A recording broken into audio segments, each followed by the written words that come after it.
This section of 191 headed south from Alpine towards Morenci is absolutely exquisite. It just takes your breath away. And as a motorcyclist, we live to kind of go around curves and see beautiful things. And that's all you do on 191 in this section.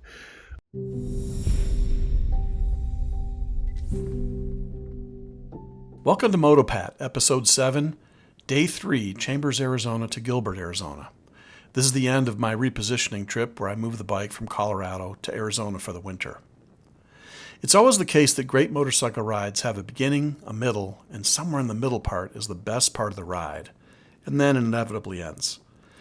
As I began Day 3's ride leaving Chambers, Arizona, I had to go a little east on I-40 to reconnect with the 191 headed south from the town of Sanders, Arizona. To be honest, heading south from Sanders is pretty, but it's not breathtaking. It's mostly scrub in the high desert, and that section of the road is 95% straight, with occasional canyons you get to dive into and out of. It's peaceful, pretty, and the miles go by quickly. The 75 miles between Sanders and Springerville goes by in just a little over an hour. But then things change about 5 miles south of the 60. This is why I do motorcycling.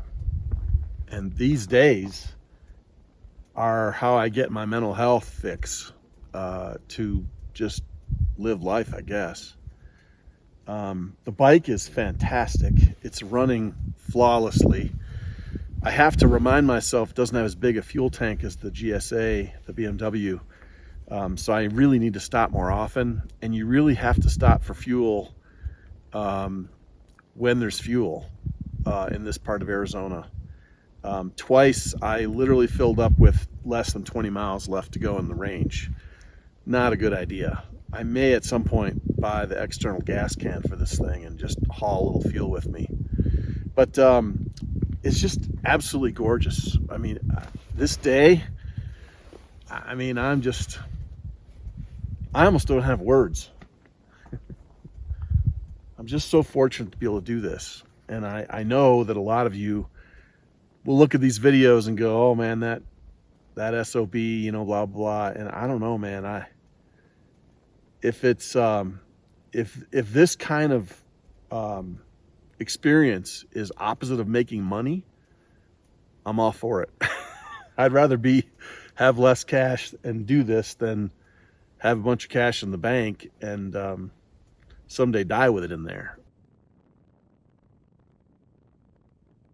Now, I've ridden in all 50 states. I've been to Prudhoe Bay, some 250 miles north of the Arctic Circle, and all the way across the Labrador Highway to Happy Valley Goose Bay on the other end of this continent, too. Now, I'm trying not to build this up too much, but the next 117 miles are in my top 5 rides I've ever taken. This is my third time through here in 2 years, and I can't wait to get back there again. The part I want you to concentrate on is the 117 miles part of this deal. This is not like running down 129 to Deal's Gap on the Dragon, where you grab an adult beverage and then turn around and go back the other way. This is hours of fun, containing more twisties than I bet anyone's actually counted. When you finish this video, fire up Google Maps and plug in Springerville to Morenci, Arizona, and then start zooming in on the route. As you enlarge the map, you will see what I'm talking about. This section of 191, called the Coronado Trail, is named for Francisco Vasquez de Coronado, who walked up here from Mexico in 1540. The Coronado Trail commemorates his exploration, though, as with other memorials, there is no visible trace of his expedition.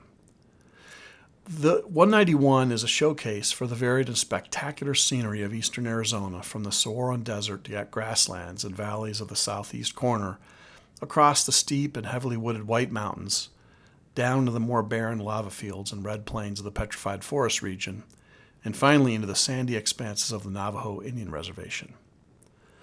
So we're in the White Mountains section. You're zooming up and down in elevation, diving right then left into long and short sweepers, following the contour of the mountains. It is absolutely exhilarating and more fun than I've had in a long time. It's tough to describe the constant high you get running these ridges up and down and all around. Sometimes you're riding the wrong way, as you can see the road that you just were on in a series of hairpins that drop you down faster than an elevator. I can honestly say that all the miles I logged in Utah were great, but I knew I was headed for this section and the wait was all worth it. The section between Chase Creek and Blue Vista is the most spectacular of all. This video does not show you how gorgeous it really is. It's impossible. You have to be there to see yourself. But the best part of the whole ride is that there's almost no vehicles on the road. There are no real population anywhere near this section of 191, so you're pretty much out there by yourself, gassing up and down the mountains and having a big time. You use every throttle position, every gear, and your butt never gets tired or sore because you never stay in the same part of the saddle for more than a few seconds. Then all of a sudden the landscape changes abruptly and you enter a vast mining area, and the twisties are done. The Morenci mine just goes on, and you're struck by just how much rock has been moved around for so many years.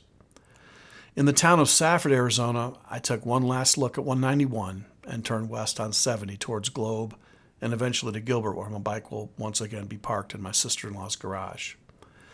This is the re-entry part of the ride that slowly introduces me back to small towns, convenience stores, restaurants, and the population increases, and so does the traffic. I love the town of Globe, and you try to use a different way to get through town on side streets to cruise a little bit more each time I ride through there. As you leave Globe, you pick up the 60 again and head into the greater Phoenix area and back into the heat and the traffic jam. Red lights multiply each mile, so when you finally get back to civilization, you feel like you can barely move. Re-entry sucks, as it means the ride is over and the plane awaits to take me back home and away from my bike that goes into storage until next time I can visit again and continue my explorations of the West.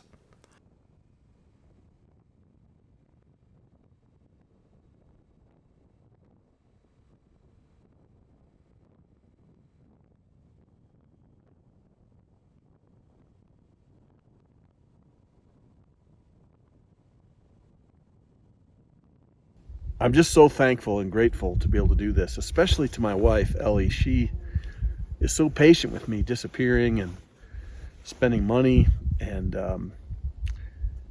buying a second motorcycle, all those things. She's just really, really good to me about that. But I am going to cut this trip short. I was supposed to go home on Sunday. Today's Wednesday, and I changed it this morning. I'm going to fly home tomorrow.